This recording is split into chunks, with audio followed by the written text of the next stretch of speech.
falei que a gente tinha muito assunto hoje, gente. Agora a gente vai abrir espaço para uma entrevista importante aqui no Arena CNN.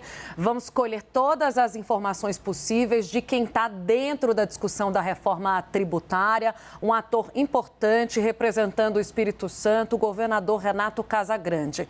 Vamos falar sobre a articulação entre os estados, o governo federal e o Congresso. Boa noite, governador. Bem-vindo. Me ouve bem? Sim, boa noite, Tainá, boa noite a todos que estão nos acompanhando. Alegria estar com vocês. Governador, vamos primeiro abordar a chegada de vocês aí em Brasília e essa mudança no ambiente para a votação da reforma. O que a gente aqui de São Paulo está assistindo e tem colhido nos telefonemas, né, com vocês, atores políticos, é essa virada na temperatura e na possibilidade, de fato, dessa reforma ser votada e aprovada até sexta-feira. Do ponto de vista da negociação com os estados, o que foi importante para o avanço das negociações? Olha, Tainá, o que tem sido importante é a abertura que o relator tem ofertado para nós, o deputado Aguinaldo, o presidente da comissão, Reginaldo, o próprio presidente Arthur Lira e outros parlamentares envolvidos no assunto. Nós passamos o dia de ontem, o dia de hoje, em intensas conversas que envolveram governadores, bancadas. Então, tem um ambiente que a gente sente que o relator vai buscar um ponto de equilíbrio. Há uma concordância quase que, posso dizer assim, de 90% naquilo que é coluna vertebral, naquilo que é central do sistema tributário brasileiro.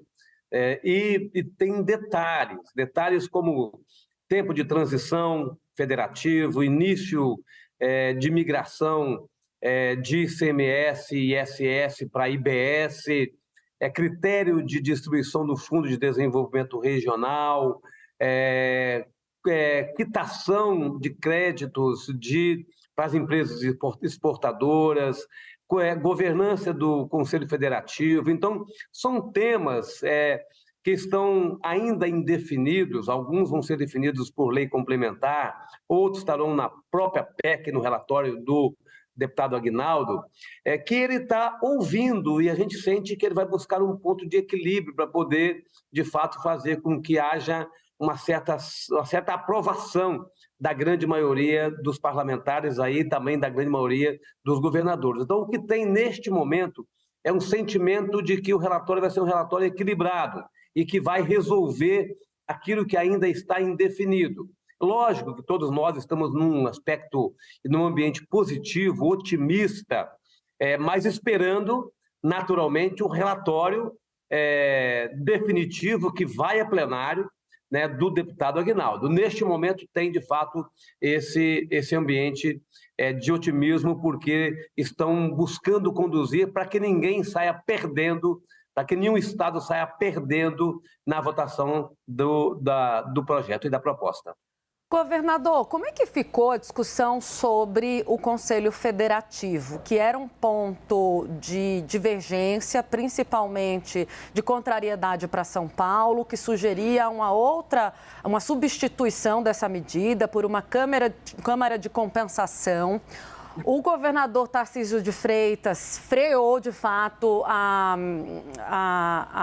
defesa em torno dessa medida, falou que está de acordo com 95% do texto da reforma. E aí eu te pergunto, o que ficou definido em relação a isso?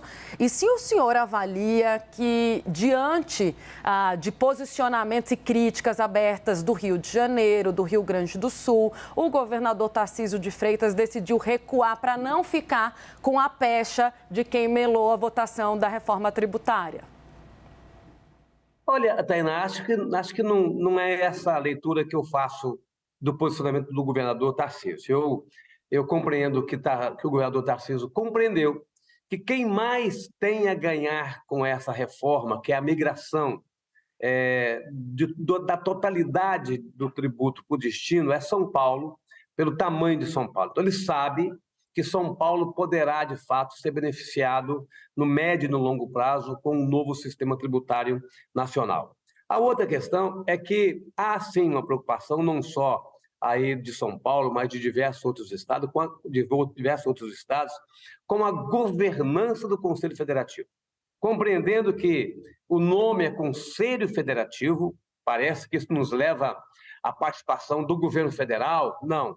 O Conselho Federativo será composto por estados e municípios. O governo federal não participará do Conselho Federativo. Então, o Conselho Federativo é para fazer a governança do futuro IBS, as normas, as regras, as compensações de crédito e débito.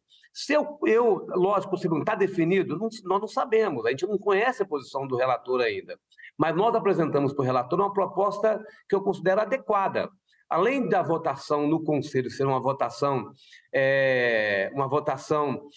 de maioria, assim, você tem uma votação de maioria para alcançar alguma decisão e tomar alguma decisão importante, votação de maioria dos membros do Conselho Federativo, mas também ter uma outra votação que, para valer essa votação de maioria, tenha que ter no mínimo 50% dos representantes de cada estado, de cada região. Então, você tem uma votação de maioria, mas você também tem uma votação em cada região. Para que nenhuma região, para que o Sul e o Sudeste não se sobreponha a uma região Centro-Oeste, por exemplo, para que uma região Centro-Oeste não se sobreponha a outra região. Então, se a gente resolver a governança, eu compreendo que nós poderemos deixar toda a centralidade no Conselho Federativo. Se a gente não resolver a governança, aí sim, o Agnaldo terá que achar um caminho para que haja uma Câmara de Compensação para as operações interestaduais. Mas o mais adequado, o mais correto é a gente resolver a governança do Conselho Federativo e a gente deixar a centralidade de todas as operações no Conselho Federativo. Governador, continuamos em atenção absoluta para esse assunto. Agradeço demais a disponibilidade de conversar com a gente na CNN. Obrigado a você, um abraço a todos.